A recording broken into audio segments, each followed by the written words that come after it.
Mən Təbrizdə anadan olmuşam və Tehranda böyümüşəm. 26 il bundan öncə Amerikaya gəlmişəm. Baxın, Amerikada öz kimliyimə və o kökümə, yəni Azərbaycan kökümə daha yaxınlaşmışam.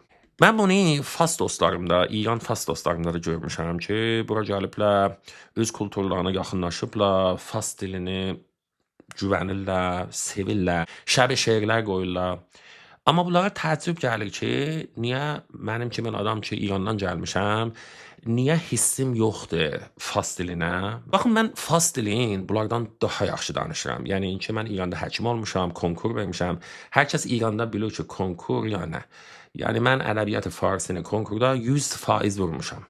Amma mənə hiss vermir. Özlərinə bu haqqı verirlər ki, ana dillərini sevsinlər, öz kulturlarına yaxınlaşsınlar, qürbətdə. Amma bunlara təəccüb gəlir ki, sən nə cür ana dilini bizim fas dilimizdən daha çox sevirsən. Sən həmin ki, özünə haqq verirsən ki, qürbətdə öz kökünə yaxınlaşasan, bir dənə türkə də haqq verəcəksən ki, ana dilinə daha yaxınlaşsın, ona güvənsin və ondan hiss alsın.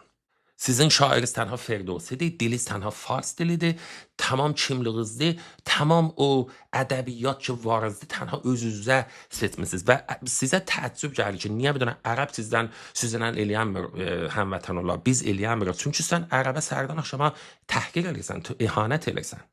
Yəni o kələmə təziyyətlər sizin özünüzdən bərpa olub, siz özünüz onun əsasını qoymusunuz. Yaşasın Azərbaycanı və yaşasın bütöv Azərbaycanı.